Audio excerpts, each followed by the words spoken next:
Ça fait presque 2 mois que je vous présente un jeu vidéo par jour, donc le nombre de jeux commence à être limité, et en tombant sur une vidéo de Matskit, les jeux vraiment à faire avant de mourir, je suis tombé sur ce jeu, Eclipsium, je sais pas si ça se prononce bien, mais en tout cas, j'avais vraiment envie de vous en parler, c'est le genre de jeu qu'on voit vraiment beaucoup sur ma chaîne, un monde où le soleil a disparu, un monde bien sûr, où la lumière s'éteint lentement, et où chaque pas que vous faites change littéralement la réalité autour de vous.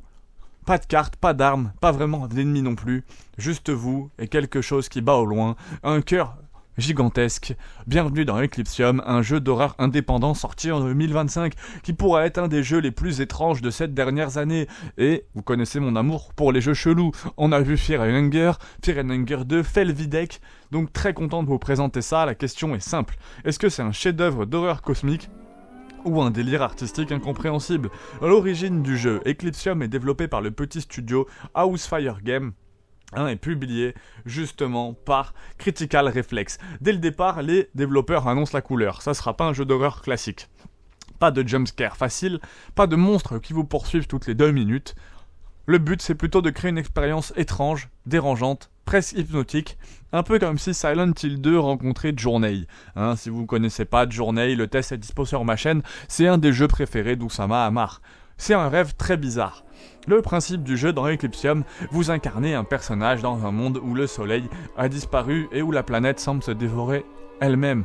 Votre objectif, atteindre une tour mystérieuse, dominée par un cœur gigantesque qui bat dans le ciel. Oui, c'est déjà très étrange et ça ne fait que commencer. Un walking simulator, mais pas vraiment. Techniquement, Eclipsium ressemble à ce qu'on appelle un walking simulator. Vous avancez, vous explorez, vous résolvez quelques énigmes, mais le jeu rajoute une idée très perturbante. Pour progresser, vous devez sacrifier de votre partie de votre propre corps pour obtenir des pouvoirs. Par exemple, transformer votre main, altérer votre perception, modifier votre environnement. Et plus vous avancez, plus votre personnage se transforme. L'ambiance est totalement unique, le gameplay est simple, l'ambiance, elle, est incroyable. Dans le monde d'Eclipsium, dans son monde, ça ressemble à un mélange entre un cauchemar cosmique, un peu en mode Bloodborne, une peinture surréaliste et une hallucination sous caféine. Les paysages changent constamment, les structures se tordent, et parfois on ne sait même plus si ce qu'on voit est réel ou symbolique. Si vous avez joué à d'autres jeux comme Inside, Scorn, Layers of Fear, vous allez reconnaître ce style de jeu, mais Eclipsium pousse le concept encore plus loin.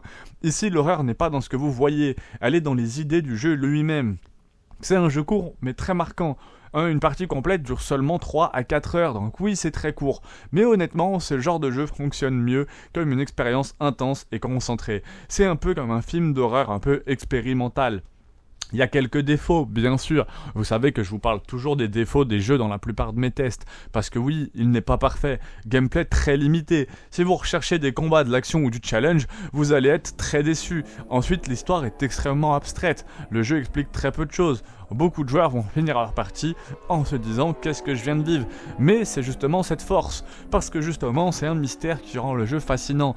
Eclipsium ne vous donne pas toutes les réponses, il vous laisse interpréter l'histoire vous-même, et c'est exactement ce qui fait que certains joueurs en parlent longtemps après l'avoir terminé. Ça a été développé en fait par une très petite équipe indépendante, et malgré ça le jeu possède une direction artistique digne de production beaucoup plus rose. C'est typiquement le genre de projet qui montre que les jeux indépendants peuvent encore vous surprendre. Alors, Eclipsium, c'est vraiment pas un jeu pour tout le monde. C'est un peu dans la lignée des jeux que j'ai pu vous parler au début, et des jeux qui m'ont fait commencer cette chaîne YouTube. Fear and Hunger Termina, qui sont des jeux incroyables. Felvidek, qui est un jeu incroyable aussi, mais je pense même à des jeux comme Hades, qui est même beaucoup plus classique, mais qui reste très différent. Eclipsium, c'est pas pour tout le monde. Pas d'action, pas de fusil, pas de boss gigantesque. Passez votre chemin. Mais si vous aimez les expériences étranges, l'horreur psychologique, les univers mystérieux, Outlast 2 en fait, alors vous pourriez découvrir un des jeux d'horreur indépendants les plus marquants de ces dernières années. En vrai, Eclipsium, c'est pas seulement un jeu. C'est plutôt une expérience étrange entre rêve et cauchemar, un voyage dans un monde qui s'effondre, où chaque pas vous rapproche d'un cœur gigantesque. Et honnêtement, des jeux comme ça, on n'en voit pas souvent. Donc si la vidéo t'a plu, laisse un like, dis-moi le jeu d'horreur le plus étrange auquel t'es joué en commentaire, ou tout simplement le prochain jeu que t'aimerais voir en test. Si t'arrives à en trouver un qui est pas déjà sur la chaîne, c'est encore mieux parce qu'il y a tellement de tests, et abonne-toi pour plus de tests gaming.